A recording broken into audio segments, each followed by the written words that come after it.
Oh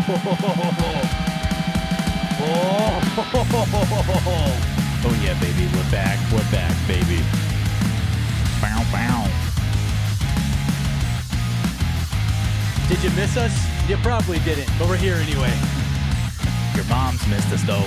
Your mom's missed us, dude. I tell you what, they did. They missed us. Welcome to Smartly Uneducated, everybody. Yeah. I am your host, Ben, and I am joined by my co-host, The Wiz. I am Robot Evan here to join you today.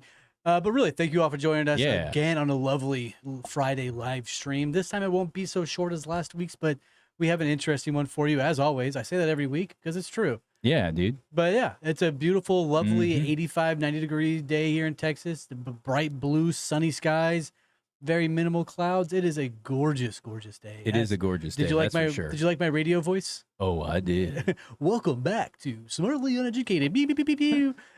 Joined by Evan. But yeah, so I mean, we're always happy to see you. Make sure you like, subscribe, share the podcast to everybody you see. Make sure you click that share button. Yeah. Play it to the speakers at Walmart so everybody has to hear it. Is not legal advice, but I recommend it. So make sure you stay tuned for a very interesting show. Let me turn my brightness down on my computer here so the lighting isn't so harsh. But anyway, as usual, I always start the show with a little bit of news, a little top of the morning news for you. Yeah, dude. Top of the evening news for you. They found a new species of Jurassic era fish. They're calling it the sword dragon. Right? Immediately, that sort of gets my brain going. They're calling it a dragon. We all know out there that there's a conspiracy about dragons for entertainment purposes only. A conspiracy about dragons, how they used to exist, but their bones deteriorated because they had to have hollow bones to fly. Because, birds and all.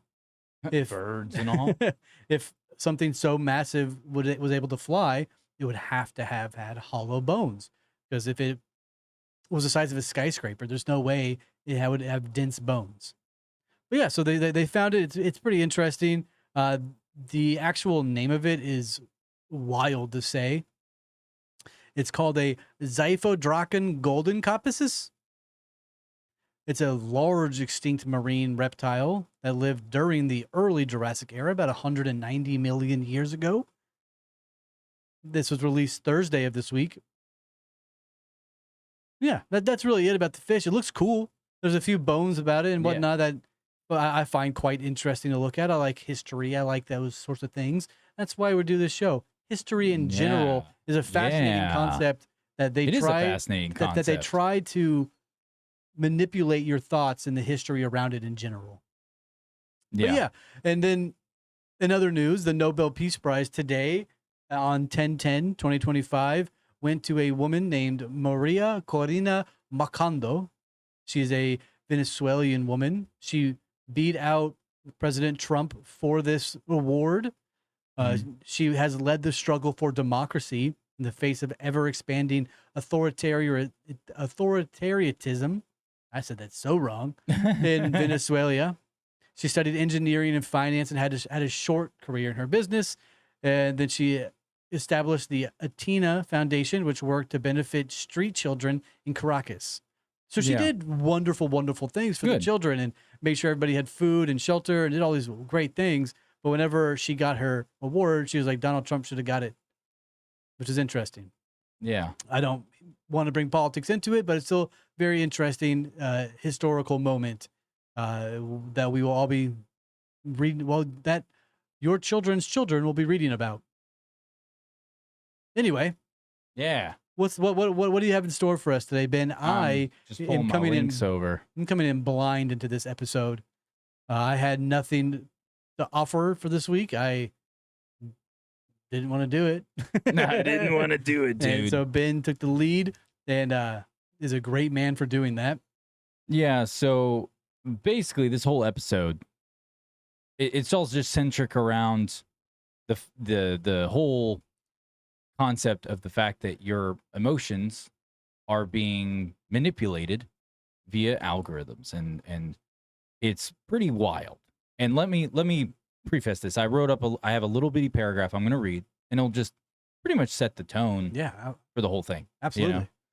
So there is literally right now, and I'm sure everyone is kind of being more aware of it, that there is a war happening. Now, I'm not talking about with another country or with your neighbor or anything like that. It's literally just a war inside your own head that's happening with your emotions, your thoughts, and feelings. That's literally what the war is centric around.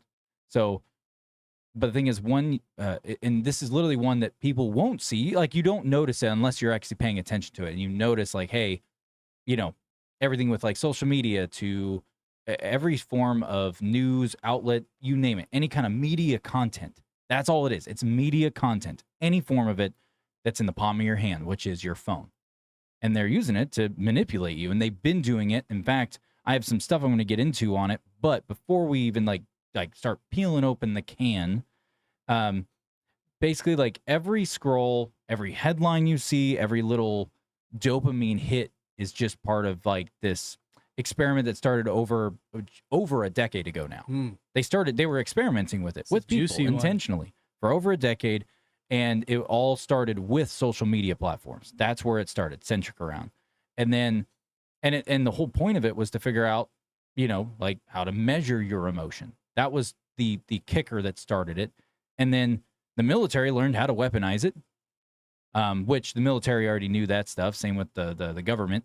They just basically started applying MK Ultra-esque things into the digital world. It really is. It's like a weird form of MK Ultra. But instead of it is to control you, but it's controlling one aspect, and that's just your emotions. That's it. Like, yeah. And so with that being said, they basically took this and they perfected this algorithm, which is what we're all living in right now, and they have it fine-tuned. So now it basically can decide how you feel, because people will scroll, they'll see a headline or a post, they get triggered, because all that's happened to them over the past several years was spoon feeding you different like stages of these algorithms to force feed you different things to mess with your perception of the world and yourself and everything around you to trigger an emotional response, whether it be happy, sad, angry, the works. They have it perfected now. That's why everyone look at the social media that we have right now. Anything. You see a headline, you've seen it, I've seen it, where you see people just fucking irate. They're going after each other. Either it's a huge explosive reaction and they lash out at someone, or it's they're happy about something because they saw a fucking cat video. One of the two, right? Like, and it not one of the two, it's one of many. It's just, it's a plethora, and it covers, they can literally, at this point, they have full control of everybody, because when you walk around, what is everyone doing? They're just looking at their fucking phone. We've talked about that. Oh, I am too. Yeah. I'm very guilty of it. And there is, like Facebook was doing this covertly back, what year was that? That was back in, I think it was like 2009 or 2010. I have the actual date over here. Okay, gotcha. That I'll have up here in a little bit. But Facebook was doing it. DARPA got involved in it. They were doing their own experimentations of controlling and manipulating emotions and your thoughts and feelings through all this stuff. So, yeah, and that's what we're getting into. So, like, for instance, the two centric things around this is Project Echo, which is mapping your emotions. It's literally for mapping your emotions. And then the other is Operation Cynet. And it's an experiment. It's basically Cynet is the what's the best way to put it? It's the military version of Project Echo that Facebook was doing. It's literally the militarized version of it. So, yeah, we got stuff we're going to be getting into today. That's a very deep, juicy topic, because you can see it on a regular basis. You can see with the people that you communicate with every single day. Your father or your mother, who probably don't have a lot going on in their lives anymore, now that they're probably in their 50s or 60s or later, they're always consuming media. Yep, always. And then your children, who are ages from like 10 to 20, are also like just eating at the bit, chomping at the bit for this media stuff. So that's a very good. This is a very good topic. Holy cow! Yeah. I mean- I've been sitting on it for a while. I've been slowly just because it's not like one of those topics where it's like, oh, here, look, guys, we're gonna pull up this document. We're just gonna go through this and we're gonna talk about stuff in it. Well, kind of, because there are operations and projects there around is, it, but yeah, what I'm getting at is like there's just since we live in it and we grew up in the 90s and we're like Yeah. that middle generation that's been through this full crazy technological boom of all stages, we've gotten to be a part of it more than anybody else. we were the test dummies, huh? Yeah, and we're able to see it. So yeah. Anyway, sorry, I didn't mean to cut you off. No, you're good. I remember being a part of the first like group of social media people. So you had like Zynga and you had MySpace, and that was the first social concept experiment, you could say, to where on MySpace you had your top 8 friends. That immediately Yeah. created a like divisive pull apart from your friendship and your families. That granted, I don't imagine that being on purpose, but they probably saw what it did to people, and that's when Facebook probably began to. Now I'm speculating. I'm speculating like crazy right now. They probably Yeah. saw what MySpace did with the top 8 friendships, and being able to write whatever you wanted on people's walls and so on and so forth. That Facebook took it and ran with it and said, "Oh, we can really change the narrative here." Yeah. It has become the narrative war because they want you to stay in your bubble. Everybody has their own sort of world on the Mhm. internet. Yeah. And the second you branch off into another world, your viewpoint might skew, your ideas might change. And that's what they want. They want you to be completely distracted and completely torn Yes. to where you're feeling all emotions at one time and you're tired because of it. Yeah. And you're exhausted. Yeah. So you may for a week you might see nothing but good things going on. And then the next week it's going to be all bad things. You might start seeing death in your feed. You might start seeing hate speech and bad things going on. Yep. But the more you look at this, Yep. the more the algorithm and the AI that's being trained to force feed you this information is going to realize what you really want to see. Mm-hmm. So that's why I take a stance. Yeah. Any AI video I don't watch. Yeah. I may glimpse at it, like the funny ones, like Stephen Hawking's doing Yeah, X Games. dude. So I and the- love it when in the Stephen Fat Hawking Olympics. storming D-Day, dude. I might look at those for a little while. They're funny, but I try my best not to engage in those because then it's going Yeah. to produce more AI slop. I'm pretty positive most of what we see, even like news clippings, even if they're from an official source, I'm pretty positive that some of it. I've talked to you about this Oh, theory where absolutely. it's literally just generated. I mean, hell, look at social media right now. When you scroll your feed and look at people's statuses, like when the posts they make, almost all of them are generated by ChatGPT or Grok or one of them. And how you can tell is by the wordplay and the grammar that's being used, because there'll be dashes. Oh yeah, No one was fucking using dash. That was a thing I was doing since I was a little kid. like I'm the like, hey, hyphens and dashes. the elongated. Yes. Yep. And then also overuse of semicolons, overuse of just colons in general. Check your colons, by the way. Go see your doctor. But the thing is, you look at these posts, and they're coming from these people that people follow. Like, I'm talking about huge accounts. And it's like, the fact that why it bothers me so much is that means these people who are having this discourse happen, right, on social media, like comments going back and forth, all this stuff, everyone's using a generated response. They're going to ChatGPT or Grok or whoever, whichever platform, and they're saying, well, here's a screenshot of this, or this person said this, and they type verbatim what was said. It's like, this is my viewpoint. I want you to write a response that, curtails to why mine is right and yours is wrong. Make blah, it blah, seem blah. convincing and humble. Yes. And then they write it, and it generates it, and then they copy and paste it, and that's it. I do it for emails. Whenever I'm emailing jobs or construction individuals, I use AI to write my email to make people sound smarter. Hell yeah. I You're need part of your feelings are synthetic. I need work done. Hey, ChatGPT, make this sound as if I know exactly what I'm referring to whenever I need to get my toilet fixed. Is that what you mean? Or there you go. No, mine's like, help. Mine just goes. Oh no, it's overfloating.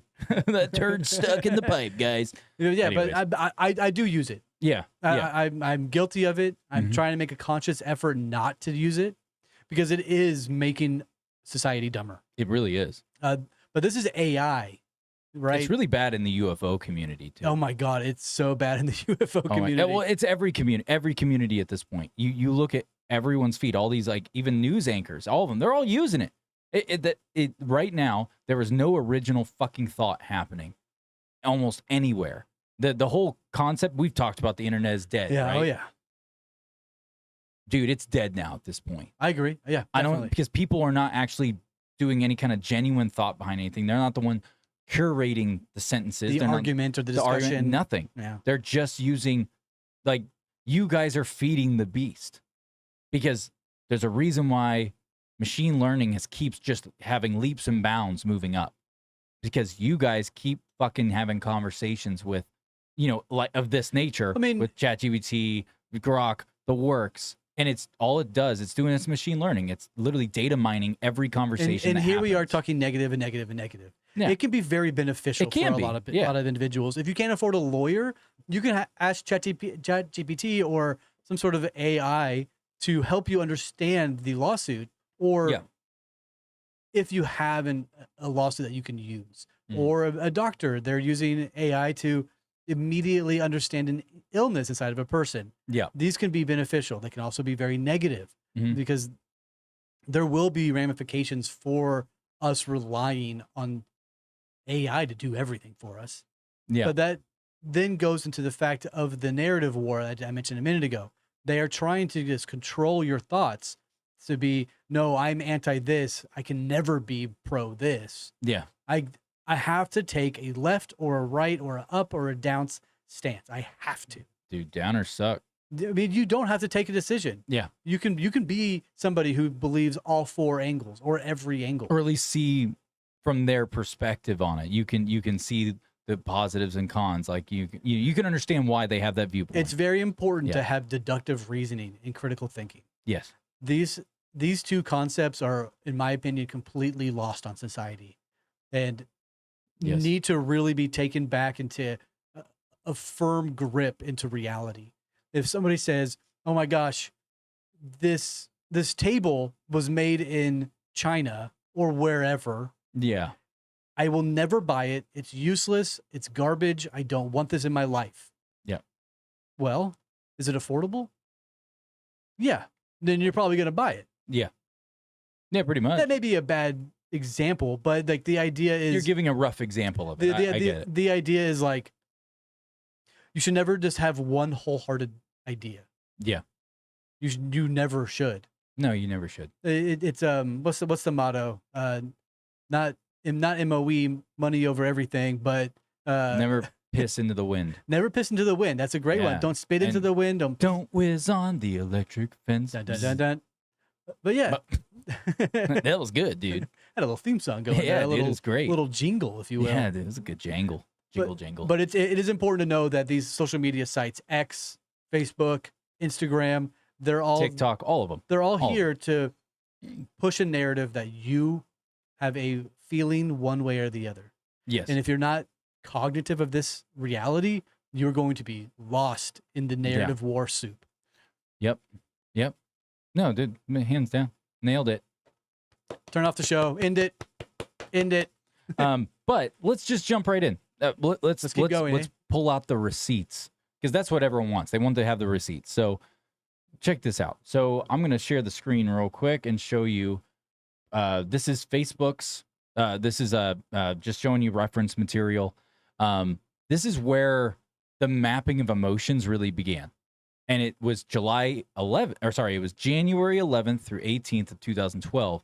And this is where Facebook conducted an internal psychological experiment on 689,003 users. So Oh my over God. almost 750,000 people. No consent forms or anything, just algorithm tweaks. That's it. They just tweak some algorithms.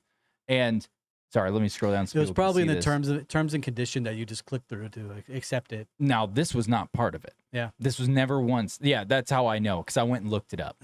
It was never once addressed in it. No at way, all. really? Never once. Never once. Nope. Not once. Because I know Disney has like a clause in their terms of agreement, like Yeah. if you die at Disney World, you can't sue them. Yeah. So it's yeah, dude. It's yeah, it's ridiculous. So what they do, it says so here. This actually, this is also why I shared this, because it shows the facts why they did not get consent. So Facebook presents that it only shares, this is the line I'm reading, user data with advertisers, app developers, and other Facebook users. Yeah. That is not true, and it did not. That was a blatant. It was a full on lie. Yeah, you just have to pull this document. Read that first paragraph there. Facebook's data use policy states that Facebook uses information it receives about its users in quote in connection with the services and features Facebook provides, end quote. Facebook's September 2011 data use policy stated that Facebook may use information it received about its users as part of its efforts to keep Facebook safe and secure, to provide users with location features and services, to measure or understand the effectiveness of ads, and to make suggestions to users, such as suggested that a user add another user as a friend. It's not the same, though. It's not. It's not even close. This has all the receipts, man. These documents do, or this page, because this is, you can actually go here, and this is from the Electronic Privacy Information Center. So I made a Facebook profile recently. I haven't had one in like 15 years. Yeah. And I was just curious because social media, as I mentioned earlier, is a cesspool. It's awful. Everything is given to you ad nauseum over and over again. And I was curious what would happen as a brand new user who hasn't ever had a Facebook. Here, can I show the kicker real quick? Please, I just absolutely. realized, here's where it is. So in May of 2012, the experiment took place January 11th through 18th of 2012. So this is months later. 4 months after the research at 4 months after the research at issue was conducted, Facebook made changes to its data use policy. These changes included adding, quote, internal operations, including troubleshooting, data analysis, testing, research, and service improvement to the list of which Facebook may use information it receives from the users. So it's just going to use all your data, no matter what. Yeah. So basically, what they did was they knew what they were doing was it's not legal. You ever receive It wasn't you legal. ever see the email that says Facebook has updated their terms of service? Yeah. And you just say, yeah, whatever. Yep. And you just That's what they're doing. That's all they're doing. Yeah. They're doing it in front of you, under your nose, and like they're not going to read this, but we have to. But give we it have out to. there. We have to read it though. Or sorry, we have to get it out. We have to put it out there just for legal reasons. And no one reads this shit. No, why would you? Unless you want to be a human centipede or something. It's in the claws, South Park made fun of that, and Yes, it's did. fucking hilarious. But no, and you know what's really, Oh, look, the next paragraph. oh yeah, I know, dude, it gets juicy as shit in this form. But the thing is that what we just pointed out, and providing that document that I just did. The thing is that all of these things are going on, and they changed their policies, right? They sent out the updated policy thing that you had to be like, hey, we changed our terms of service, all that crap. But the thing is that they went and did it, and why this is so important is that this was the first documented proof of algorithm emotional influence. I think the proper term is algorithmic emotional influence is what it would be termed as. But get this. So June of 2014, though, a study published in PNAS, penis, experimental evidence of massive scale emotional contagion through social networks. What? Yes, it confirms that the manipulation worked. Negative feeds created more negative posts. Positive feeds created more positive posts, right? Yeah, which is tomato. We already know that would be the natural course of Well, things. I mean, they're treating you, the civilian, But as a Yeah, robot. but at the same time, all this was going on. All of this was going on. You know what Facebook was also doing that they were in Congress for numerous times? Having private deals with the government to come in and monitor you. Oh yeah, absolutely. Take your shit. They were doing so many illegal things. Look at the hard pass they got. You got a huge hard fucking pass. I mean, they recently just came out saying that they were manipulating and turning off people's accounts who had a conservative adverse approach to what they wanted. Yeah, and we already know for a fact, this is documented evidence. It's irrefutable. If you don't believe it, that's your fucking problem. This is a fact. If you had anything that would be even considered conservative, anything that's not left, if it was center, like I'm talking about even centric point of views, or anything center or to the right, you were being, restricted. Your shit, you were being jailed. Essentially, you're shadow being banned, right? shadow banned. Yeah, and then sometimes your accounts would get removed because they'd be like, you violate all this stuff. They were doing all this shit because they were also getting paid by the government to do it. Correct. And in recent history, the Biden administration was the fucking worst about it. Yep. Yeah. So I mean, YouTube came out. YouTube and these Facebook. are the facts, people. YouTube and Facebook both came out saying that they were getting paid to turn off people's accounts who had a conservative centrist viewpoint and weren't leaning to the liberal mindset. Well, I have noticed ever since that interview went around on YouTube about the YouTube CEO or whatever person. Okay. I've been talking about how they're changing their whole reform with YouTube because everyone got exposed since Trump became president and some of the stuff he was doing. They got truly exposed again. We already knew, everyone already knew that YouTube was doing it, but now they're saying they're changing their approach. And I watched the video of that chick talking, and I've noticed that our videos are getting more traction all of a sudden. I'm being serious. We never get traction on YouTube. Like the on YouTube any is, platform. I mean, we do good in Spotify and stuff, but no, on YouTube we don't do well at all. We never have. Like you would think how long we've been on there, how consistent we are, the things, and even the feedback I get from people I know that watch it, and they're like, I don't get why your shit's not going. Well, it's that here to there. It's that, and like they don't. Yeah. The idea was that they would literally turn it off. Yeah. Like, let's say we have an announcement that we go live and it's supposed to go to your phone. It wouldn't go to your phone. It wouldn't notify anybody that anything was happening. This is our experience specifically, right? Like we would message our friends or whoever, hey, we're going to go live. If you want to watch, feel free to watch. Yeah. And they'd go to our account and it would not be there. It just wouldn't be there, but yet we could see it live. And certain other people, randoms, could potentially see it. Yeah. Maybe. Yeah, it was weird. It's very, very interesting. I am happy that there is potentially change happening, and it will be better for creators of all spaces, right? But yeah. But now, last little tidbit I'm going to say before we get into like the experiment of it, like the mechanics, because the mechanics need to go through, because this breaks down like the groups. Like you had like 2 treatment groups were going on during this experiment from the 11th through 18th in 2012. So, but post 2014 was the fallout, right, of 2014. Basically, there was like all this huge, and which we all got to witness. I know you remember it. Absolutely. Where there's that whole widespread, like the backlash of like ethics, going into everything. And then there was discussion about institutional review board requirements. And so basically it just shows that the research community realized that social media platforms had turned billions of users into unknowing psychological test subjects, essentially. Now, like I said, they did this to almost 750,000 people. So it was 600. I'm going to say the number again: 689,003 users on Facebook over 1 week. Just 1 week. That's a lot. Yeah.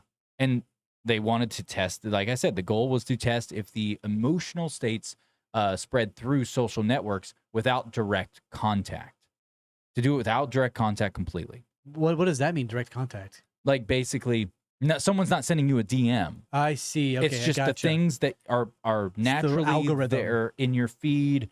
Ads, even ad placement was being affected by this. Gotcha. Yeah, dude. So yeah, I was mentioning briefly that I created a Facebook account. Yeah. Brand new, no profile, no name. You have 0 friends. No, I still do, and I like it that Tom way. Was there because I deleted it and got banned. Yeah. I logged into Facebook for the first time in 15 years. It immediately It was porn and death. What? Yep. You're getting like porn and death on Facebook? Full on. Whoa. Full It sounded like on. an X experience. And I immediately Yeah. I started reporting all these things, and then they banned me. But wow. yeah, it was crazy. So Whoa. be very careful what's going on the internet, because it's not a safe place. I will say that. No. The internet is not good for a lot of people. If you have mental health problems, the internet will be worse for your mental health. If you have good health, it will deteriorate your health. Yeah. The comment you made about negative posts made negative comments, positive posts made positive comments. Mm-hmm. That they're treating us like cattle and like Yes. robots. Hmm? They're just shoving something in front of you, and we're like, boop boop bop. I hate Beep, this. boop, bop. I Look hate at this this. thing. I hate this. Mhm. Like, good. It's working. Yeah, pretty much. I mean, I keep going back to the phrase, the narrative war. They're just trying to push a certain narrative onto your brain. Yep. Much like the alien community. Yep. They have all these fake actors out there who are trying their best to get a headline and some monetization out of it, right? Yeah. So they're creating fear tactics and scare tactics to make you want to react to their post. Mm-hmm. There's a phrase on the internet called rage baiting, where you create some sort of anger to make posts, to make things happen. See, you guys just need to do what I do when I scroll through feeds on the internet. I go and scroll through. I laugh at everything. A dude got ran over by a car. Now that's comedy. A daughter, embracing her father who just got home from overseas. It's like a surprise thing. That's comedy. Yeah, dude, that classic comedy. And then, you see a child get abandoned. Comedy. Aw. Like, you got to do a little aw at the end, but then you go right back to hearty har laughing, dude. And then the AI that, and algorithm. Oh my god! And the AI and the algorithm is confused at that point, and it doesn't know what to show you. So it just starts showing you. It doesn't know what to show you. It just starts showing you minions doing Gangnam Style over and over again. Oh my gosh. Hell yeah, dude. But no, so the two treatment groups. So you had group A and group B. Group A was positive posts were suppressed or suppressed. Group B, the negative posts were suppressed. And then so a controlled group received a random sample, and then automated linguistic analysis, or also known as LIWC, which is linguistic inquiry and word count, Oh. tallied positive versus negative words in status updates. So, and then the findings ended up producing that when positive posts were reduced, users' own posts became like 0.1% to 0.2% significantly more negative. We're talking about in the far negative spectrum. But overall, it was out of it that was for the hard negative. But just kind of like generic negative kind of verbiage was almost 80%. It was insanely high. Huh. Yeah. And same goes for people are very the negative posts. People are very opinionated, right? So yep. If something negative is on their site, they're going to want to voice their opinion. Mm-hmm. Granted, it being positive or not, they're going to be like, I can't believe you're showing me this. What's wrong with you? What's wrong with you people? Yeah. No, 100%. And so basically, it was like that even tiny percentage shifts at population scale, it basically, it equaled out to being predictable mass mood modulation. They could predict moods because they can control how you're feeling. Oh, I hate that. So if something was coming up that they knew they didn't want the public to be focused on, I'm serious. This is the weaponization side, and this is where DARPA starts to come in. They knew something was going to cause a public outcry. They would then start pumping either just blatant out propaganda, things to cater around negative or positive into certain topic spaces to get people heavily involved in that. And then have an emotional reaction that's extremely overt and extreme. Here's a good example. The Johnny Depp trial was a very good fucking example of that. If you guys don't remember that for some reason, everyone was focused on that while the Ghislaine Maxwell's case was live. They didn't want people to know about it. That's right. This is, people call us conspiracy theorists all the time. That's fine. but just because because the word conspiracy has a stigma to it. It's a negative. Yeah. Which is, in these cases, the stuff we're talking about, this isn't like a conspiracy, like woo, woo, woo, la, la bullshit, as if it doesn't exist. This is very real. It's 100% real. It's irrefutable. I remember this very well. Yes. I remember hanging out with my friends, having beers and food, and they're like, "Oh my God, did you hear that Amber Heard pooped on Johnny Depp's bed?" And I was like, I did not hear about that. It's hilarious. It was a big B, I dude. was like, that's hilarious, but no, I Yeah. did not hear about that. Did you hear that Ghislaine Maxwell is being tried in front of Congress? Like, Yeah. oh, well, who's that? That's the whole point of what they're trying to do. Yes, and that's what they were doing. That anywhere you went on YouTube, X, you name it, the Johnny Depp trial was the main thing being pushed on to Granted, everybody. the poop bed was funny. And another good example is UFO disclosure. Yeah, it was. It was a big B. It's a big old bee. Big old B, dude. I'll take a poop on a bed. That's a healthy Bring it, diet. dude. Yeah, it is. It's a big turd. But no, like in all reality, it's like, another good example is the UFO community. Yep. For instance, Jake Barber, all that bullshit. We're at the precipice in the UFO community that I before the whole Jake Barber thing and like, hey, you have to be like, basically gay or trans and in order to have a UFO experience, and you got to be left-handed, which is the dumbest shit I've ever heard in my fucking life. In order to experience anything, right, and have these moments, that dropped when we were finally at the precipice of everyone was starting to actually connect the dots on a lot of different fucking things when it came to UFOs, the history of UFOs, like just in the past 80 years. Do you have an example of what you're referring to? Like, for instance, was this when they were doing like the disclosures of our drones and the whatnot? reverse engineered tech.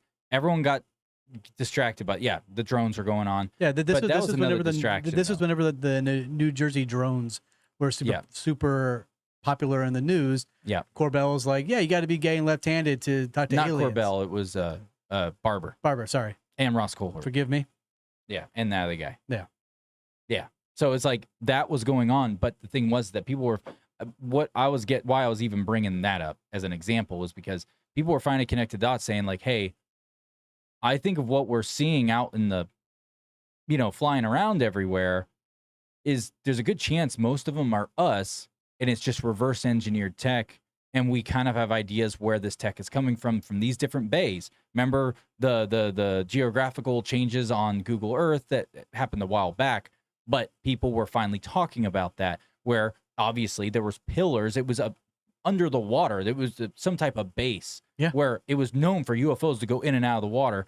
People were starting to connect dots on so many different things. That's just a light little detail. But people were connecting a lot of fucking dots. And then guess what happened? All of a sudden, the Barber pops up out of nowhere. And then now everyone's like, and now everyone pushes this consciousness being thing when people were really getting close at this point between all the collective of talking about how, like, the history of it, about like actual independent alien races and all these different things, like the Greys, Nords, all that stuff. But now everyone's pushing this whole, they're consciousness light beings. And then all of a sudden, Chris Bledsoe got another kick in the algorithm too. Look, I can summon orbs that might actually be a fucking drone, a really high-end drone that someone's controlling from a distance. I'm not saying that Chris Bledsoe is actually doing that. I'm not saying that he's a con. But I'm saying you don't know until you've actually experienced it yourself and you had the ability to go out there and make sure it ain't a fucking drone. I've seen the videos of the people they bring out there and they just see an orb pop and they go, oh my God, it's real. I'm like, you just buy it that instinctively? Dude, that could be a million different fucking things. They could be staging this. You don't know. Go out there and fucking actually do real forensics on this shit. Why don't you have a drone flying around out there? You know what I mean? Like, I'm just saying. So I'm just saying. Yeah, sorry, I'm getting tangented here. No, I'm gonna back off. That's the whole point of the show. What are you talking about? Yeah. Whenever you mentioned the underwater UFOs, I immediately was like, okay, maybe that's another psyop. So I looked up just now. Are there any military bases underwater that humans that have created and can live in?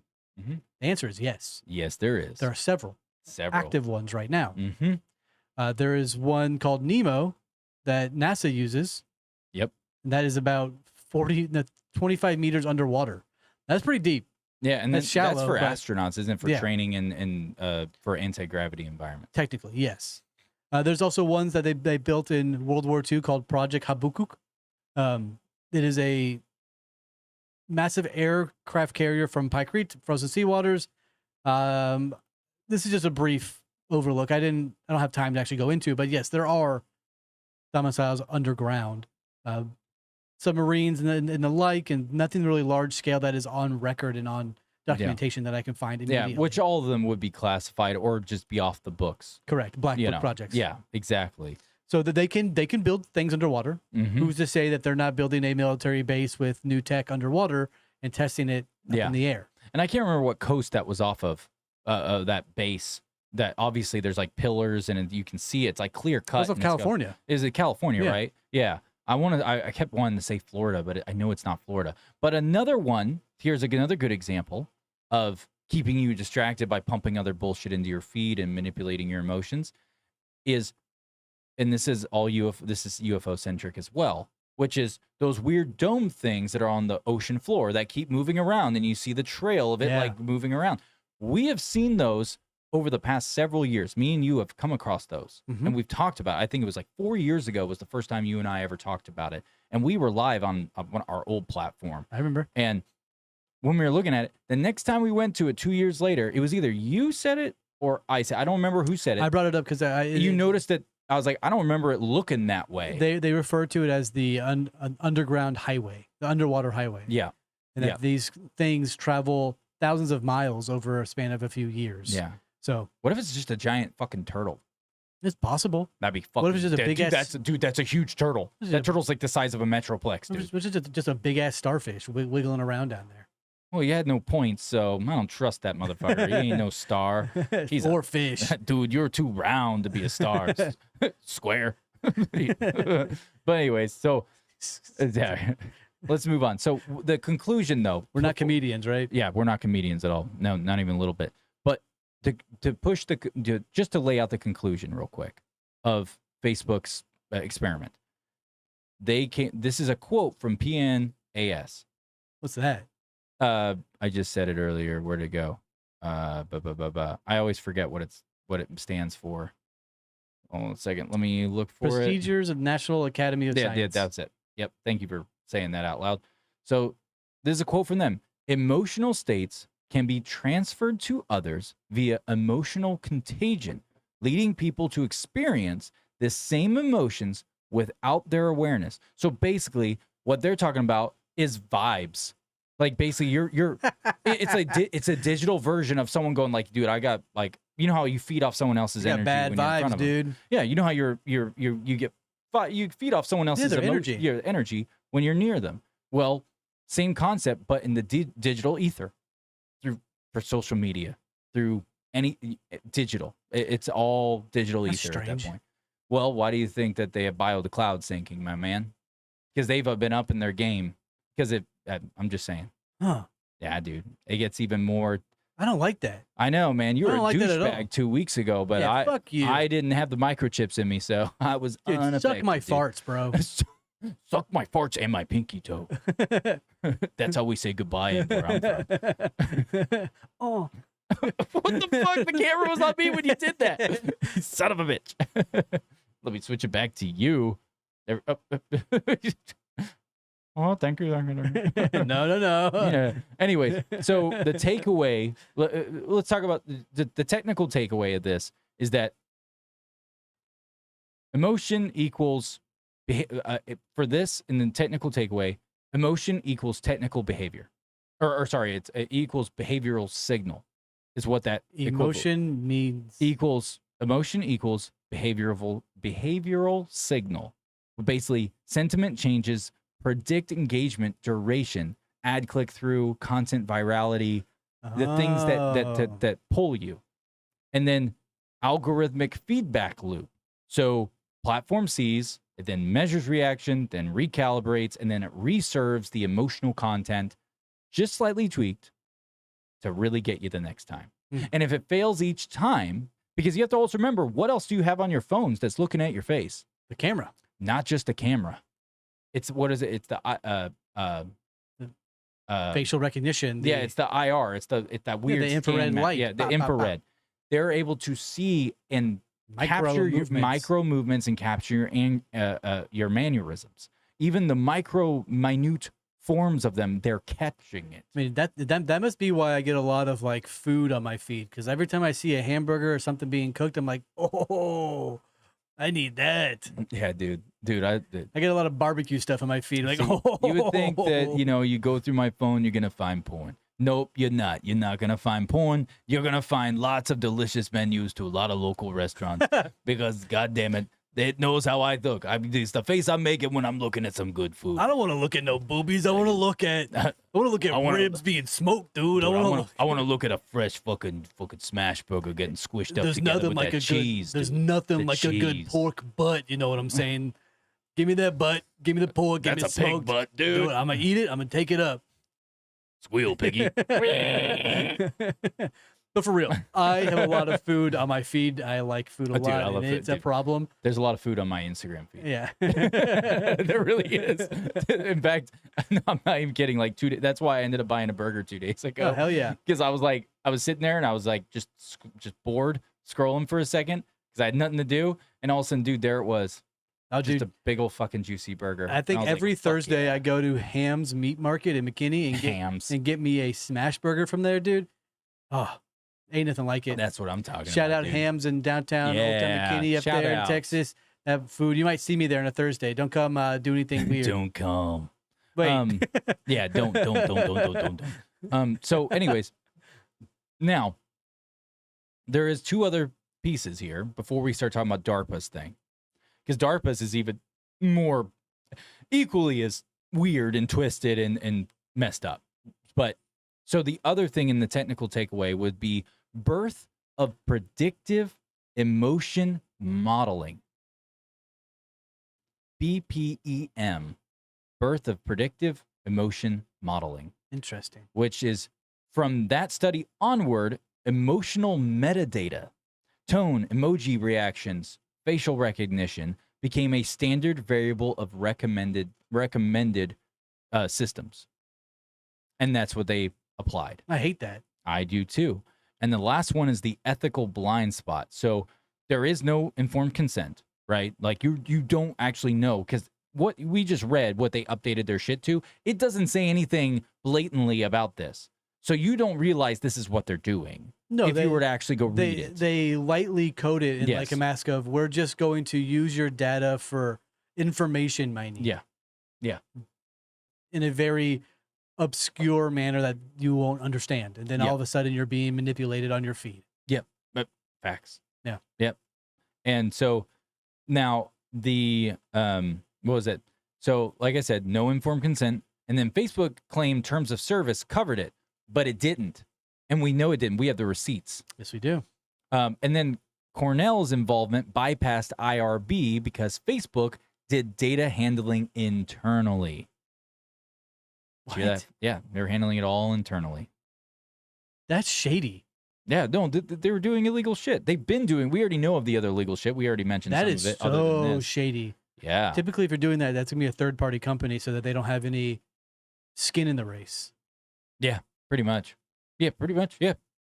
But Wow. yeah, you just nailed it right on the head with that. Yeah. Now, there's like public response and academic critiques, and we could get into all that jargon, but that's just fluff. I've read through a lot of that shit, and it's kind of fluff. Just because it's the same shit. It's the shit you would expect things to be said. It's kind of a nothing burger in my opinion. So I'm not even going to get into that. But I will say this. This is why.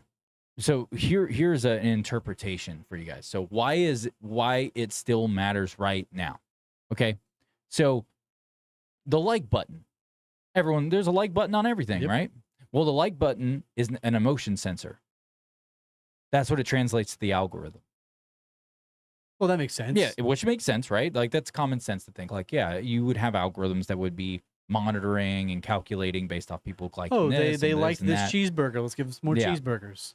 And then of course the reaction emojis that people started doing, like they started curtailing to that in 2016. So you had like basically it was like granular emotion telemetry is essentially what that played into with the algorithms. So sentiment weighting inside feed ranking equaled direct descendant of 2012 experiment. So, yeah, I'll read that again. Sentiment weighting inside feed ranking. Okay. Sorry, I'm pulling these directly from sources. No, so you're fine. You're fine. That's just how they word it. Sentiment weighting inside weighting, as in like a weight, Of like course. you weigh 100 pounds or something, that type of weight. Sentiment weighting inside feed ranking equals direct descendant of the 2012 experiment. Hmm. Yeah, that's all. All they've done is just changed how they're doing it, but it's how they present it, because now people are knowing about it. They just updated their algorithm Mm-hmm. to make it more robust to send you what they think that you need to see. Yeah. So basically, the takeaway from Facebook shit is that what started as a research thing, they claim, it literally morphed into permanent architecture across Meta, TikTok, YouTube, X, all of them. It is permanent architecture now. That's what's going on. I mean, my YouTube feed's fantastic. I just mainly listen to music. Mine's a lot of like farm Hell yeah, dude. That's what I'm talking about. and finance. Hell yeah, dude. That's what I'm talking about. He's sad watching this one. Give him a better finance video. But no, so there's DARPA. So let's talk. Let's start introducing the DARPA shit. So the DARPA links in like parallel programs. So you have the DARPA Narrative Networks program that was 2010 to 2017. It studied how stories and emotional cues affect decision making in depthly. Like they went full deep dive onto that shit research. And then you've got the Influence Campaign and Awareness and Sense Making. That's 2019 to who fucking knows. It's still going on. Which is tracks emotional influence operations on social media. And it's still ongoing. Like there's no end date right now. So basically together these show that government agencies building their own echo kind of like mechanisms. They're basically quantifying mood propagation for like strategic communication and propaganda. That's what it's doing. That's what they're doing, at least. I don't understand. So if you add everything that's going on with Facebook, the things we just identified, right? All the algorithms, what they do, how it operates. And then you add in DARPA's the DNNP, the DARPA's Narrative Networks program, which studied how stories, someone posts a story, and someone who reads that into her story, because it's also scanning your phone, scanning your face. So they're seeing that you're reading this story, monitoring your reactions, all those things. And emotional cues affect decision making, because then people always have their phones in their fucking faces. So they're seeing you make decisions when you're not looking at social media. It's monitoring you after the fact and taking that data too. I see. That's what I'm getting at. I see. It's not just when you're looking at the scroll. Like, I'm serious. Like, it's not when you're just looking at that. The moment you're done reading it, if you're still on your phone or doing whatever, you're somewhere else, you set your phone down, it's able to map your room. Yeah, I knew that. And we already know this through its Bluetooth and Wi-Fi signal capabilities. It's literally mapping itself, and it's putting off a signal and mapping everything around it. It's so accurate. It's capturing your movements of your face. Wow. So between that and the Influence Campaign Awareness and Sense Making, which is the tracks emotional influence operations on social media, right? That's what that is. These show all the government agencies that had these, private accesses to these social medias, which they did, which we talked about that earlier. It gave the agencies, it showed government agencies who were also building their own kind of like echo type mechanisms from Project Echo. They're doing the same thing. They basically were like, oh shit, we can quantify. Basically, they ended up quantifying mood propagation and all that crap for basically how to strategically communicate with the populace and propagandize them. That's what they were able to figure out, and that's what they're doing. That's what they are doing. That's what they still are doing. Don't kill me. I'm not suicidal. I had to make sure to say that because I'm not. I got a smoking hot wife. I got a great life. I'm not suicidal. Hey, that rhymed. Hell yeah, dude. We should make a rap song out of it. But yeah, so there's that. So, yeah. But that's it. And then That- the that- next that- is just going right into DARPA That shit. not really crazy to consider, though. Like, Mhm. knowing what we have just learned, the fact that they're taking this data and then mapping out your entire life with it, your car, where you drive, where you go shopping, Yep. so that then it can then go ahead. I forgot to mention one thing that goes right with this. It's the fact that we were talking about mainly your phone, Yes. right? Like the user's phone. It's not talking about other people's phones that pick you up, that That's you're right. near it. I was and there's- just about to mention Yeah, that. sorry. I meant to mention that earlier. They were also getting data from other users' phones because it's mapping everything around them. And if you're close enough and it's able to pick up your face, it recognizes who you are. It knows who you are. And I'm talking about without the camera seeing your face. I'm talking about the signal that's coming off that's mapping The radio wave a signals. radius around that phone. It actually can identify who the fuck you are, apparently. That's scary. So you put all that together, dude. Even if you put your phone in a fucking lockbox, you're still being monitored because everyone around you's got a fucking phone. That's right. Everything, So- every tech around you has to be in like a Faraday box Yeah. for it not to be able to map you and send it out to the researchers. Yeah. God, do we have any freedom anymore? Is there any sort of Freedom is an illusion. Is there any sort of privacy that we are allowed to have? Yeah. Get rid of digital everything. Get Well, rid of so tech. no. So no, there's Get no rid of- privacy. Yeah, get rid of I miss the old Nokia phones. They didn't have that shit in it. Good luck getting rid of technology. How are you gonna use your bank? How are you gonna use your debit card or credit card? How are you going to? We were doing just fine in the 90s. I'm just telling you right now, we were doing way better in the 90s. I'm just saying. Everybody's using cash. Everyone's just using cash. Yep, dude, that's why I've always been very hesitant about the crypto and digital sphere, where everything truly becomes that 100%, and there's like a control value that goes into it. That's why I don't trust it, because now you've lost the ability to always have something physical that you were able to keep as a keepsafe in case of an emergency. We don't need to get into barter. this right Anyways, now. yeah, that's different. That's why I've always been hesitant. But anyways, moving on. Was there anything you wanted to add before we started talking about DARPA? I don't like social media. I don't like social media ever. I don't like the government. I don't like the government either. That's it. Cool. Government bad. That's bad, dude. It's bad. It's so Social bad. media is bad too, buddy. I'll Dude, tell it's you, so bad. You have you no know what? I was idea. looking on there the other day to go down to the store to get me some of that milk. He needs some milk. You know what I ended up seeing on the internet whenever I was looking for milk? Boobs. No, I saw. Penis. Never mind. You already know what I saw. Saw a gay man.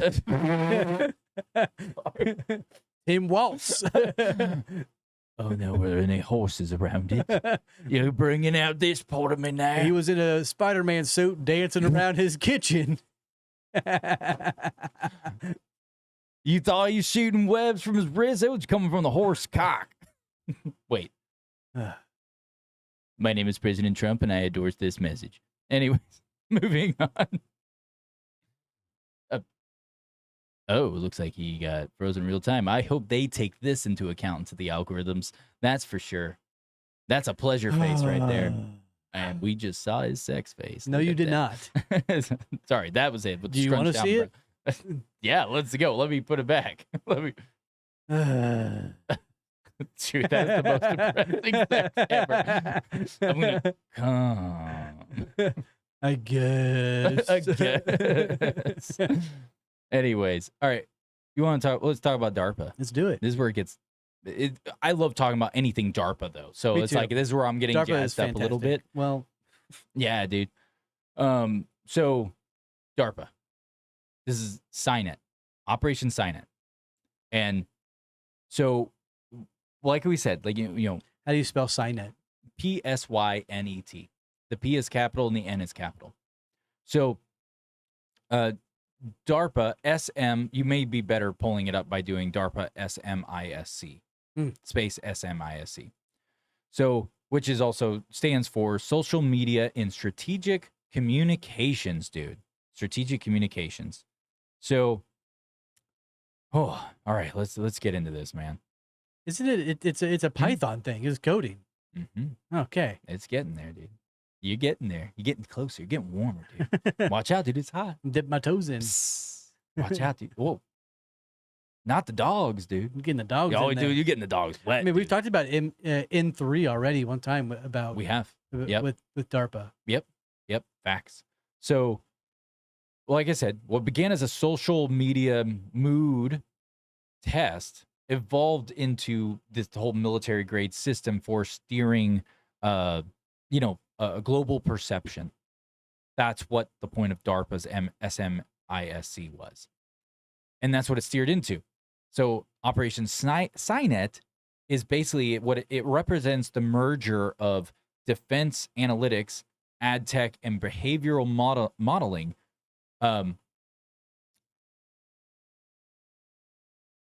Sorry, misread my note. Brain fart there, eh? Basically a live network measuring how emotion moves through populations and how to weaponize it. That was the point of this. It's like, hey, how does this emotional response of these group of people that we can manipulate to affect more people, how does, basically the whole point was to have a network in place that measured how emotions move through populations and how to weaponize it. Let that sink in, what I just fucking said. I hope that's sinking in, those words. That should be alarming to you, that is it's happening to you. You as the listener right now. It's happening to you. It's happening to me. It's happening to Evan. It's happening to literally everyone around us at all times. It's not happening to me. Oh, dude, it's not. Dude, brick wall. I got nothing up there. It's cobwebs. Huh? Oh, we're doing so? That's exactly what's going on in my brain right now. Dude, I'm just trying to share my emotional influence with the people. I'm trying to fuck with the algorithm, dude. What if everyone just freeze framed all the time? It would fuck up their algorithm. They'd have to figure some shit out. What if everyone just started putting their balls up to their camera, dude? They seem to be on antidepressants and just have no emotion. Everyone just needs to pull down their pants and put their butthole up close to their face camera. Boom, solved. Monitor that micromannerism. It's gonna ruin my algorithm. Dude, you're gonna get pink eye. You put that phone to your face. Don't. Pink eye's not worth it. Take the algorithmic abuse. What the hell? Anyways, moving on. So, so like I said, DARPA's social media and strategic communications. This is from DARPA. Like I said, the budget was $42 million. $42 million a year. What? A year. Not over time. We're How talking many about years a did this year. go on?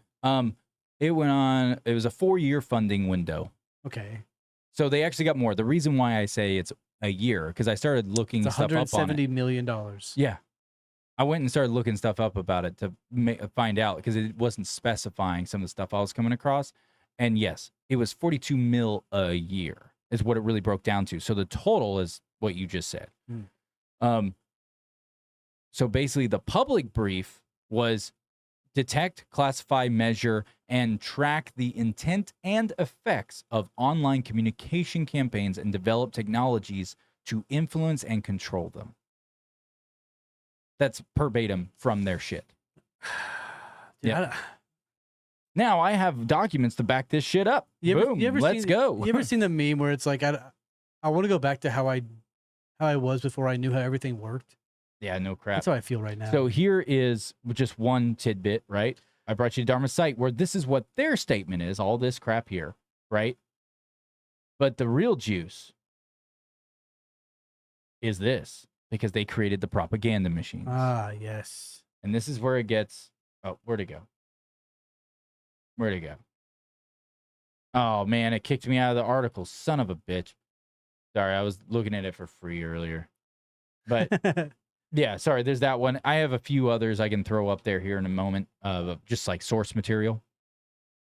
But yeah, like even in the Guardian, like here, DoD Communication and Persuasion Report. Let me get this over here real quick. Sorry, I meant to throw this in here. This is fascinating stuff, though. This is really important for people to understand that they are just being fully propagandized and fully being taken advantage of every time they touch their phone on the internet. Yeah. I think everyone should go read this document as much as you can. It's a very long freaking document. it's super long. We're not going to be able, like, you can't see the scroller, but let me just keep scrolling until we get to the bottom. Good Lord. It keeps going and going and going and going and still going and still going. But what is this about? This is the DoD Communication and Persuasion Report that they created based off of DARPA's program. So the Department of War. Yeah, DoD. Yep. Yeah. Yep. There it is, right there. I everyone should go pull that document. It's public. You can go get it. You know, all that fun stuff. But anyways, so let's talk about this. Do you have a real quick. synopsis over this or what it means? Yeah. So here's the objectives of the program. Right. Oh, that. Yeah. Oh, it's just mixed into my notes. I Okay, just gotcha. pulled all Okay, the gotcha. stuff. Yeah. Gotcha. So the program objectives. This is what they said versus what they actually built. Just so you guys know, this is what they said versus what they actually built. This, what they stated is that the first one is detect misinformation and propaganda online. But the operational reality was develop sentiment tracking AI that maps influence flow across networks. Stated objective number 2, identify, and in quotes it says formation of ideas and narratives. Operational reality, measure emotional velocity, how anger, fear, and loyalty spread per hour, and how to influence and control it. Oh, joy. Oh, joy. Dude, Oh. maybe we're getting influenced right now. Isn't this just a walk in the park, huh? Dude, it's a great walk in the park. What are you talking about, dude? I'm walking so hard, and there's a lot of fucking hornets around and shit, but dude, I got a can of spray, dude. Stomping on all the ants. But yeah, so now the next stated objective is support, quote, U.S. strategic communication efforts, end quote. Operational reality, test algorithmic messaging, behavioral response loops, digital psyops. That's what it literally says it verbatim. Digital psyops on the public. That's not the same as support and U.S. strategic communication effort. No, this is the shit. The stated objective stuff I'm saying that they claim, the stated objective versus what they actually did. The stated objectives is basically the equivalent of your government saying, look, we're going to pass this law because it's good. Everyone needs to vote for this law. But then everyone votes for it, passes, and then you find out because, after the fact, because, we always get fucking screwed over and never actually get anything transparent. You find out there was a bunch of fine print and clauses in that bill. Well, of course. All these things that were doing the fucking opposite. Same concept, but on a much different scale and a much different place. And then the last stated objective was build, quote, influence forecasting tools. What the operation reality is predict which content triggers obedience, fear, or unity. Emotional predictive analytics for cementing control of a populace. Oh, come on. Boom, Dude, Boom. Yuri Bezmenov was right. Oh, he was right. Yet again, He was 100% right the entire time. he has proved that he is correct. They are just trying to control you and make you think one way, Yep. that you are stupid, you know Yep. nothing. Trust Yep. us. Yep. God, dude. Yeah, dude. It's fucking. How do we use this for our fans? You didn't hear that at all. There we go. Subscribe. Subscribe. Wait, that's too loud. If anyone's, I hope people can't spell S-U. Anyways, Those are our initials. Smartly uneducated. yeah, dude. SU. Just got to plant the Sue in there. You know what I mean? Be a good Sue. Be a sweet Sue. Hell yeah. Hell yeah, dude. I like that. No, I don't. Not really. That's gay. Moving on. SUCK. Boo! This guy sucks. It's not stinks. Anyways, let's get through the DARPA thing because we'll be able to get through it just fine. I know we've already going. We'll be done with it in about 10 minutes. Hell yeah. Because a lot of this shit's not even public. There's a good chunk of it that's not. Well, they can't. They don't want it to be public. Yeah, some of it is like you can actually get the information. If they tell the masses of what they're exactly doing, this is going to be detrimental. Yeah. People will retaliate. Be like, how dare you? Will they though? How dare you Will watch they, me though? masturbate in my bedroom When was the last time anyone tried to retaliate for? in America? I'm talking about for this type of stuff. No one's like banding together and stopping big tech. Yeah. These big companies. Yeah. Shit, fucking Mark Zuckerberg's been buddy elbows with every fucking I president. got egg on my face then, huh? Because Yeah, dude. I mean, Someone stole my face. I would like to imagine that people would be pissed about this if they had an inkling of an idea, or they like it, or they just like suck it all in and they're happy in their little worlds, not worrying about a thing other than what they're going to be looking at on their feed or what they're going to be spoon fed. Yep. Think this way. Yep. Man, Dude, it's fucked up, man. question everything, huh? I feel like I picked a good topic. I feel like I brought the jizz on this one. You know what I mean? Oh, gross. I really slipped up. I meant to say jazz. I really did. I'm all jazzed up, dude. Yeah, dude. I meant to bring the jazz on this one, dude. But yeah. So moving on. Technology stack. This is how they measured emotion with DARPA's SMI. What was it? I always get the words, but SMISC. Here's the technology stack. So they did sentiment and mood engines. So natural language processing trained to tag, quote, affect clusters, not effect with an E, affect clusters. Early research used Twitter firehose access to model collective emotion. They used AI. Yeah. They had AI well before the public did. Of course. We already knew DARPA did. Yes. Everyone's talking about, oh, DARPA, AI just came out over the past few years. No, AI's been around far fucking longer. It just became public. ChatGPT is just fucking data mining. That's all it was. It wasn't even like a true AI thing. That's why they get everyone to go to like, Grok or to fucking ChatGPT. But the real AI shit, the public does not have. No, we won't have for another actual 10 artificial years. intelligence. This is all just really complex, lots and lots of stacks of different algorithms. Lots of this really is, and language models. And a lot of it is just browsing the internet for your question. Yeah, pretty much. It's just like a smart Wikipedia. Yep, and it has a language model in there that knows how to craft a sentence based off of the words it found in whatever thing it searched. Absolutely right. Yep. So So the next thing is influence propagation graphs. So mapped user connections and time to react. So it's time dash to dash reaction. Time to reaction, which what all that line means is emotional velocity. Wow. The velocity of that person's motion, how it's going to propel, which direction it's going to go, what emotion is behind that velocity, whether it be sad, anger, happiness, any of them. I wonder how much of these experiments are running currently and are used within this scape of news on a regular basis. And I'm sure all of them are, but I would like to see direct examples. So take, for instance, something bad happens and the market crashes. Yeah. Is this a direct correlation between causation and reaction? Is this where is the underlying factor? What is the overlying purpose other than just control? Are they trying to distract you so that you don't find It's all about power. It's about power and control. Yeah, That's the center of it. Yeah. All of human history has always been about control and power. I would love to see the examples. Like I'm sure they have a database somewhere of every time they push their AI manipulation for one narrative or the other. And I would love to see that data. Yeah. Yeah. I would love to see it too. That would be interesting to take a look at. I'm curious as to what it's really in it. They're bombing Iran. How do we change that subject?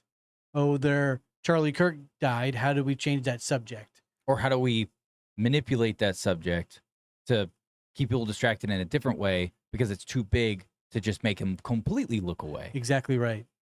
And we see that perfectly with the Charlie Kirk situation. Yes, we do. Very well. And that's all I'm going to say on that, because I don't really have anything to say on that right now. Oh, my brain's in a different place. There's a lot to say, but not right now. Yeah. So, and then of course I just did the influence uh, simulation, or sorry, I did the influence propagation graphs. The next is narrative simulation models. So tested counter narrative injection, basically how to steer conversation arcs, architecture. It would know what to, so for instance, bots making comments. That was the other thing that DARPA was also a part of as well. And so was everyone else. There's tons of bots everywhere, Internet right? is dead. Yeah. You would make a post, or someone would make a post that would get a reaction out of you. You would put a comment. Let's say you posted something that was too smart for the what would be the name, the title of the person who made the post? The OP? The Original poster? Yeah, OP, or the curator of the post or whatever. You make a comment on it with just facts, right? And you're a well-versed person, and you completely dismantle the claim that they made or their position, right? But then all of a sudden, you have comments now going on to your stuff. And also, not just to yours, like a reply to yours, but just somewhere else down in there on the post, where all of a sudden you've got someone doing a rage bait, or someone posting something that's 80% true with 20% serious lies. Or funny. But it's so well blended that you think when you go to try to look it up to find out for yourself, it almost comes across as if it's true, because you have to do a lot of research to get to that. And it's like, you see that all the time. Dude, I've met the common person. I'm around them all the time. People are dumb. Yes, they are. People don't know how to speak that way. And it's like, okay, if everyone was researching that well as that comment I just saw, there wouldn't be these types of interactions online. Most people don't give a shit. Yeah. Most people don't. Most people just don't care. But that's just that's the narrative simulation model. It's doing. I'm agreeing with you absolutely. Yeah, like the counter narrative injection to fuck with everything, to throw you off kilter, and anyone else who sees it. More than likely, the lay individual, the everyday citizen, isn't going to have a humongous argument over every single conversation that is out there known to man. There's just no way. No fucking way. Not even close. There's not enough energy. There's not enough time, brain power to do this. So the fact that they have the audacity to be like, it's a real person. Yeah. Yeah. No, it's definitely AI. It's definitely some bot just being like, here is a basic response to an argument that then gets everybody riled up and mad. Or they do something that is silly or funny to then distract everybody from the real argument going on. Here's a good example, right? And I fell for it, but at the same time, I fell for it in the way of it was our post, and I was actually trying to spread proper information. So I was trying to make sure that if anyone were reading it, when the comments were being made by this particular whatever user, his account no longer exists because it was a bot account. I made that post about BlackRock. I remember this. And it was back and forth between me and that supposed person. That person wasn't real. Yep. At all. And I didn't realize it until like a month later. You were arguing with a bot. I was arguing with a bot. But that bot's language model it was using didn't come across like it was a bot.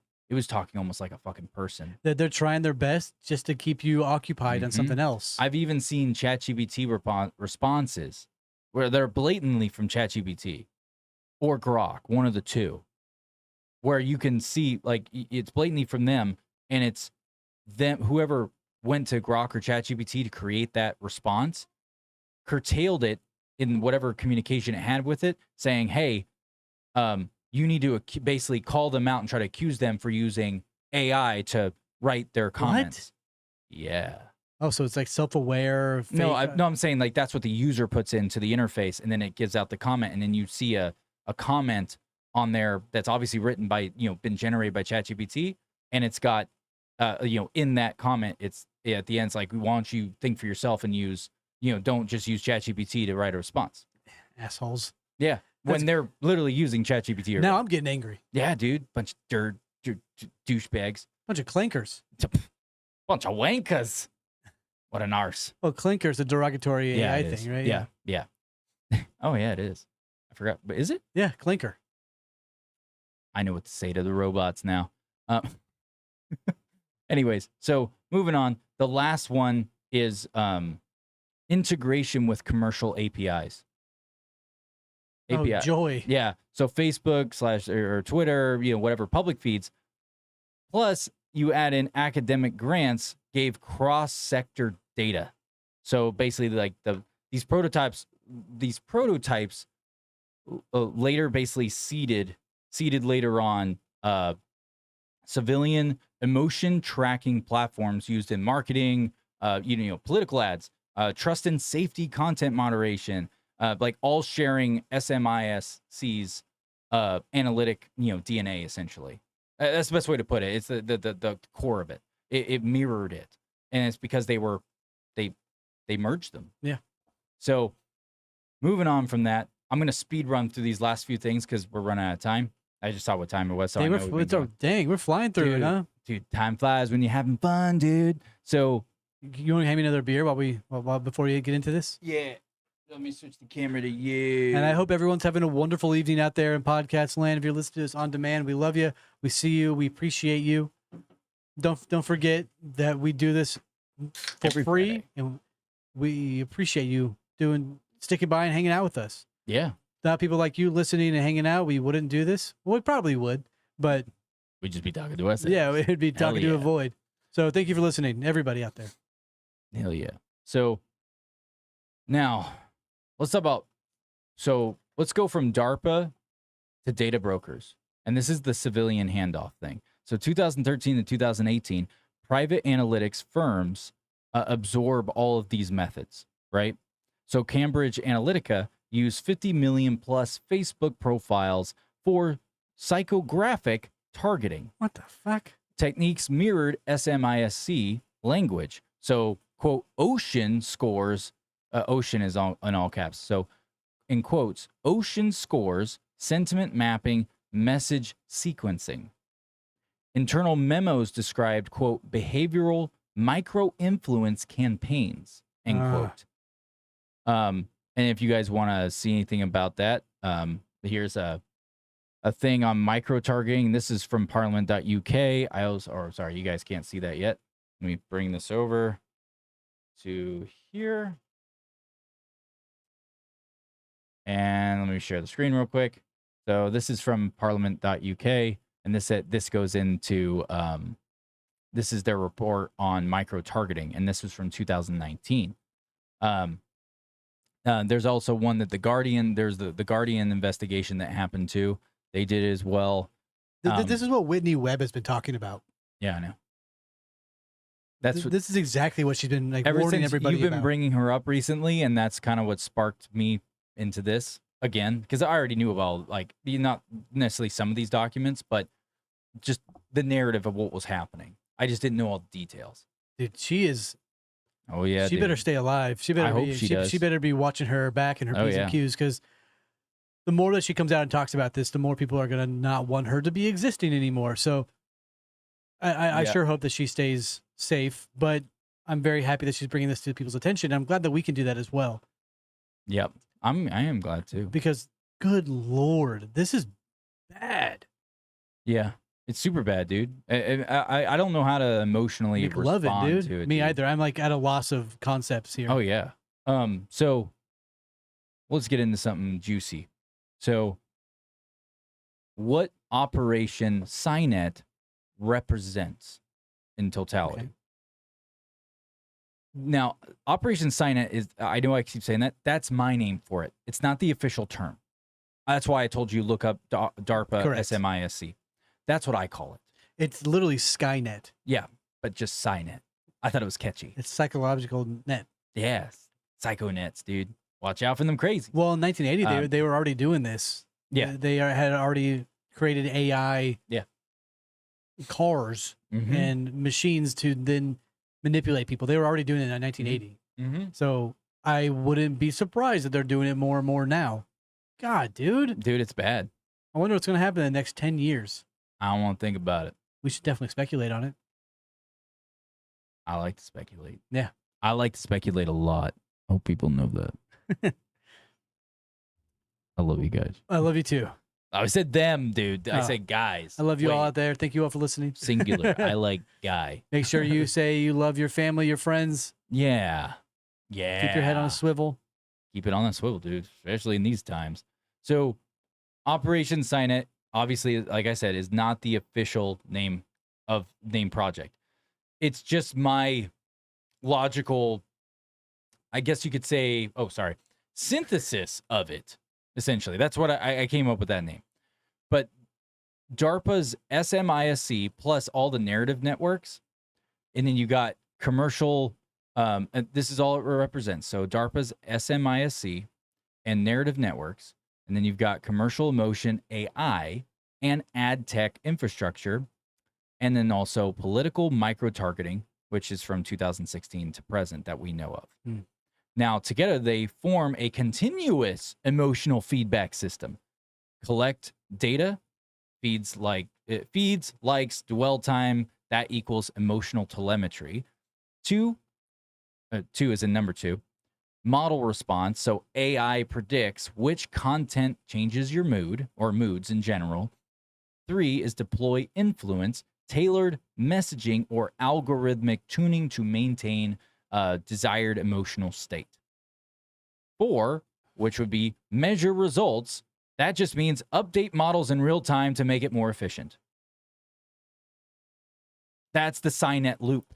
That's scary. It's literally a living network taught to manipulate collective feeling. And to keep you numb. Collective and emotions. Dumb and Yep. just Yep. lost in your own thought and lost in Yep. your world, so you don't look out around you and the Mhm. people who are just experience life. Like, come on, go touch grass. But Yeah. you're stuck on your phone because it is literally curated for you to never look away. Now, I'm going to throw some in there to really get you more upset. No. Yeah, I'm No. sorry. This is a fact, bro. This is a No. fact, bro. Oh, shit. Let's talk about I'm going to add it in because I didn't mention it before, and this has to do with the military side of things, the militarization of it. Human performance optimization. This is from the DoD. Tracks biometric stress to enhance decision making. To enhance decision making, it's the same metrics can measure crowd mood, crowd control. Yep. Now, that's just human performance optimization. They took that, the tracks biometric stress, and then took everything else we've talked about. This whole entire episode, everything from DARPA, everything from Facebook's first kickoff that started it, everything.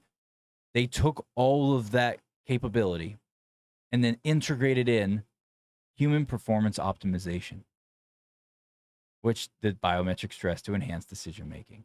How? What does everyone wear on their wrist? What do you see most common? Apple Watches. Apple Watches. And what does it do? Scans their heart. Biometric reading.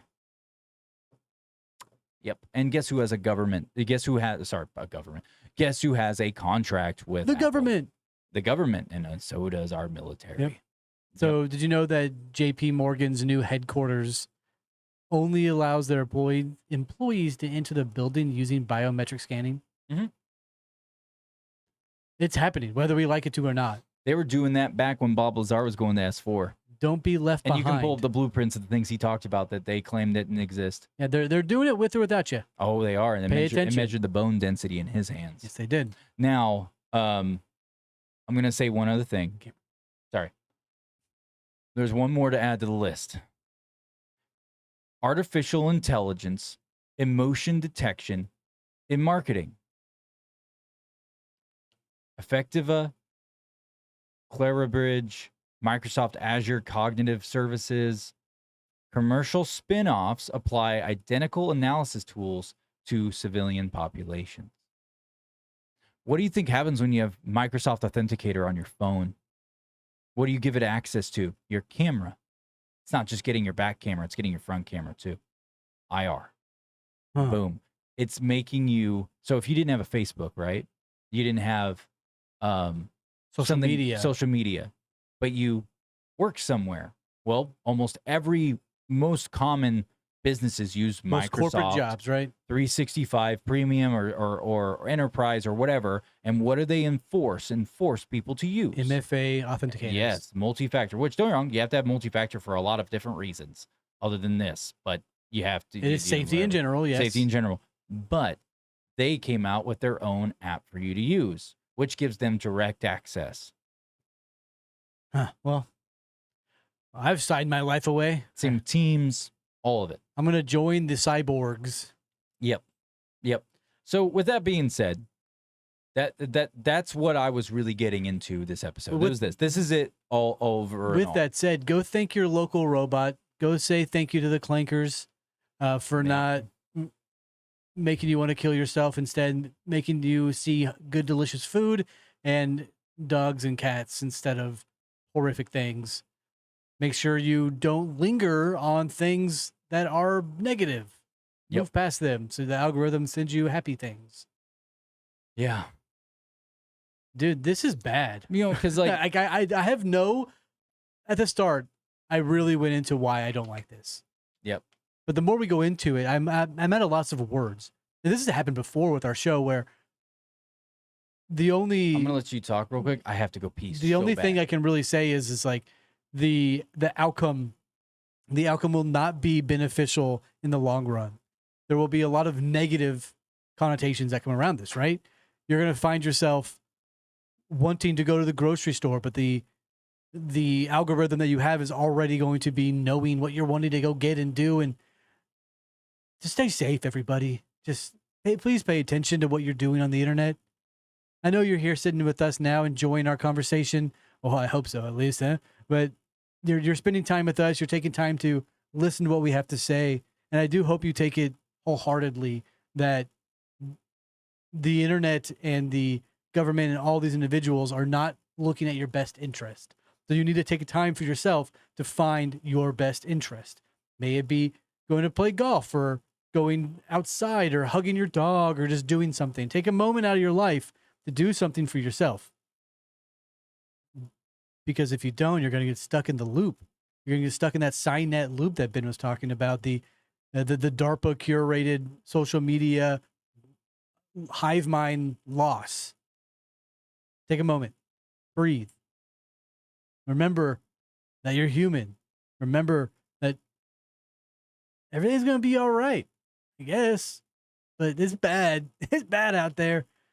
But if you have loved ones, make sure you tell them that you love them. Make sure all these things, because life's precious. And, you know, it's just you and I here. Ben's gone. I don't know. Hope everyone's enjoying the show, though.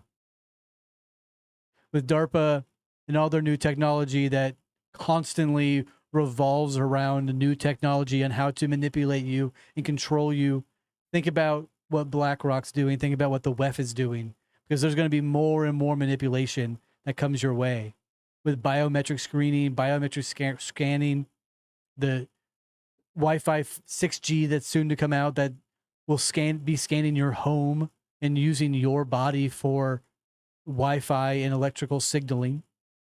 I mean, we already know that they're scanning your entire house and everywhere you go. What's the next step here, ladies and gentlemen? What's the next step? I don't know. But we'll find out together, huh? That's why we stay uneducated to become smartly. Wait, that's why we are smartly uneducated. We try our best to find out what's going to happen next.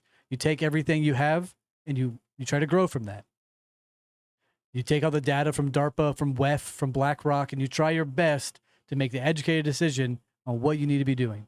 Yeah. And that's what we're trying to bring to you tonight and most of our shows, to just take a little bit of knowledge and run with it. I was telling the people out there to take a moment for their life and sort of try to find something that makes them happy away from the internet. Yeah. Like Yeah, you should. hug their You dog, should. play golf, Oh yeah. do something. Without a doubt, you definitely should. Because it's going to stay there. Yeah. It's going to be there when you come back. Mhm. Also, it's bad. Dude, it is bad. So Well, that's all. all I've got to say is this. I'm going to say I wrote this tiny little closing thing to say. Yeah. And then I have to address something because I just saw our YouTube live feed Camera. and there's actually people in there talking and Oh, stuff. cool. But I'm going to address that in just a second because I saw one comment in there, or I saw a couple different comments. So I'm going to address those. But They're talking about aliens and stuff, huh? no, I saw something from like Star Fox or something. And then There's like Boogie something. I don't know. I don't have the feed got up it in right front here. of me. But this is my little closing. And I call it the quiet algorithm. What happens when an emotion becomes a code variable? When your fear is just a parameter in a machine learning loop. That's where we are right now, which is a world run by emotional algorithms. They don't need to read your mind anymore or anything of that nature. They've already rewritten how it feels to have one. That's all I got. Yeah. That's where we are. Now I need to address something. Star Fox said, I caution you or something like not to talk about O9A again. Yeah. Oh, we're going to talk about it even harder now. Oh, hell yeah. Yeah. Shut up, Mom. Don't tell me what to talk about, Mom. Mom. But then Boogie said something about like you can, say like tell the app. I think they were talking about when we were talking about apps. Boogie had said something about how you can tell the app like, hey, I'm not going to give you access to my camera. That's not how it works, dude. I work in tech. I work in IT. And when you allow something installed on your phone, it doesn't matter. It doesn't matter if they say, oh, yeah, you just say, no, I'm not going to allow this to happen. It's going to access it anyways. I've watched it in live time. I've dissected these things in that regard. So, like, I already know that that's not true. I'm just letting you know in case you think that, like, you're safe from that. It's not how it works. The only way you're going to be safe from that is if you're literally obstructing your camera with something. Like, but there are certain, but you also have to take into another account, which is the mapping it is capable of doing. We know this technology is real. It's all there. But like the Wi-Fi and Bluetooth signals that your phone emits literally maps a radius around it. And it's a pretty damn big radius. So if like, let's say you're in a standard size bedroom home and your phone is sitting on your desk and you're sitting on your bed 8 feet away, it sees you there. It's mapping the room. It can pick you up. It's just like my Roomba I always talk about. Watching me poop, dude. Dude, I hate when Roombas take pictures of me taking a poop. Dude, big old Duke, dude. My phone's doing it too. That's even worse. It's seeing my face when I'm doing I like, know. "Ah." I'm over there thinking about what I'm doing on the toilet. Oh, he's thinking about burgers. I'm creating a crime in that bathroom, dude. Oh, he's regretting that ice cream last night. That half-gallon fucking Midnighter right there, dude. Chocolate chip cookie dough with Hershey syrup drizzled on top and strawberry syrup because he likes living on the wild side. Is that right? Yeah. But yeah, don't tell me not to talk about Boogie it. says he knows how phones work. He has a digital forensic license to analyze phones. That's cool. That is actually really cool. I'm being serious. That's super cool. That is actually badass. That's super fucking cool. That's super fucking cool. But yeah, no, I've tinkered with, I've set up the virtual environments where I've simulated the phones and had them on there and saw it overrides. It doesn't matter. It's in there. And it wants to access your camera, it's going to. Well, that's not including the stuff with Apple. So let's say you have an iPhone. And that's not about Pegasus sorry. either. There's also all those other ones. hardware mechanism viruses that you have installed on your phone unknowingly. Hey, you have one of these smartwatches on. It's scanning your biometrics, you dingus. Oh no. I just got a clue to the puzzle just now on my wrist. What happened? DoD stuff's happening right now, Oh, dude. gotcha. I'm getting human optimization or whatever it was called. That's what's happening right now. Ugh. Yeah, so Must kill Evan. oh What? god. Evan, run. I can't control O9A has got to you there. myself. Oh, real mature. Real mature, bro. But yeah, that's all we got tonight. But yeah, don't tell me what to talk about whatever I want. This is America. I do. But that's very cool that Boogie has that. It's super cool. I'm jelly. Me too. I'm pretty jelly. I mean, it could be a stiffy, but nah, fuck it. Dude, I'm right at attention. Yo. You know what I mean? Yeah. And I mean, to end the show, I want to make sure that everybody out there goes check out R.A. Cisco. He's a friend and a fan of the show, I suppose. Make sure you go buy his book, support him. He's making another one soon. He's not even in our. He's not here today vibing with us, but Oh my gosh. still big friend, big All man, right, dude, big friend. You know what? He told me never to call him out when he's not here. You know what? I'm calling you out, Mr. Ryan. You know, and you're not even here, dude. and It's real mature. enough about Ryan. Love you to death, bud. But this guy in the chat, Starfox, keeps calling us out about 09A. I will say this: 09A are a bunch of bad people, and I hope that they get what Antifa got to them, the terrorist group organization, much like they deserve. So they're horrific individuals.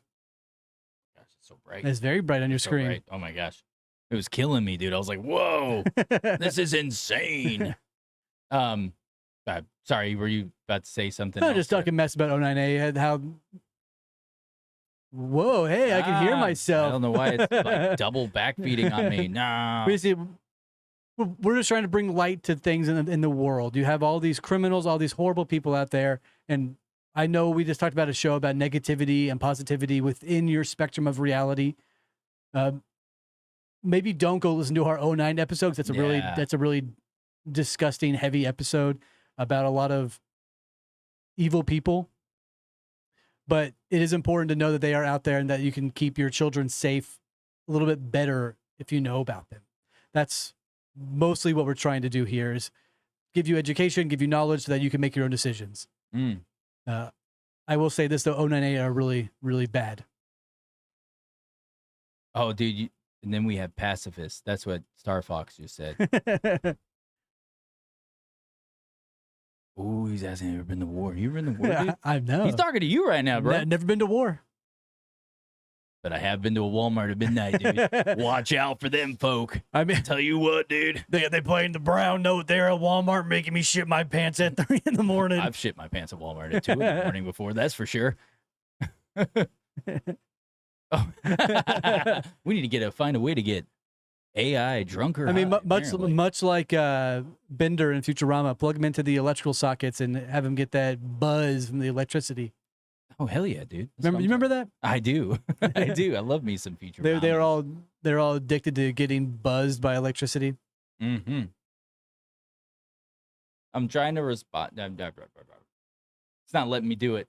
Never mind. I don't know. I don't really mess with YouTube, so I was trying to give a quick response on this thing, like just a little emoji response, but it was like, no, I don't want to. Without just doing a thingy. Oh, look. Oh, I did one. Boom. Anyways, that's what you guys get. We got a little bit of internet tough guys. I love them. Please keep being tough. I love it. Hell yeah, dude. Yeah. Rock and roll, peace and love. Fuck yeah, dude. I still don't like the 098. Not me either. Bunch of turd buckets. Yeah, bunch of really bad, evil people. I bet you when they're in prison, they do drop a turd in a bucket. They probably get it in the bucket. You know what I'm saying? Don't drop the stove, dude. There's like, just squat down when you pick it up. Don't bend over. Wait, if you're 098, you better be bending over, dude. Right? We want them to get in the bucket. Oh, yeah, most definitely. Yeah, we want them to get in the bucket. They deserve that. Yeah, they totally deserve it. Anyway. I'm liking the Star Fox guy, though. And Boogie. I'm unsure about the Star Fox guy, but I'm unsure, too. But you know what? That's the internet, dude. It's wild.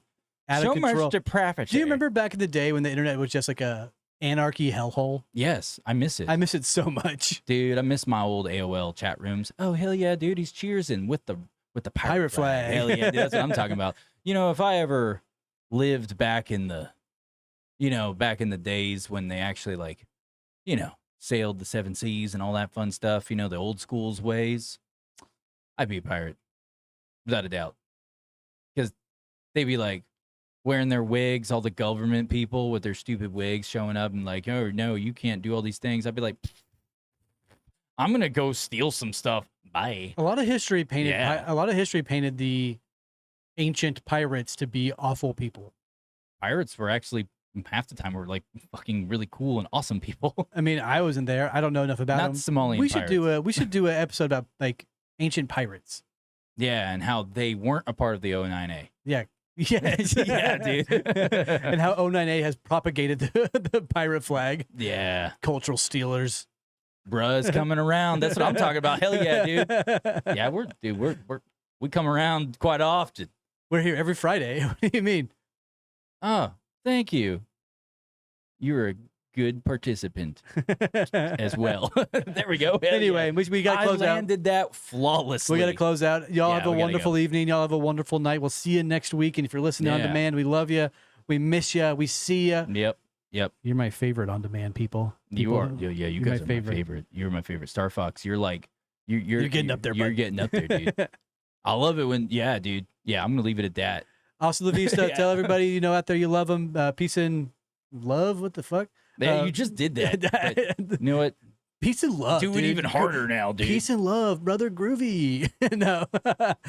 I don't know what just happened to me there, but I don't know what I'm even.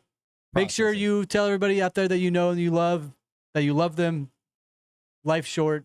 Be kind. Love y'all. Have a wonderful, wonderful week. Yeah, you guys. I repeat that same sentiment right there. double stuff. Anyways, and Boogie says bye, guys. Bye, Boogie. Boogie your way out of here.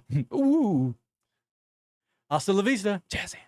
Anyways, see you guys later. Bye.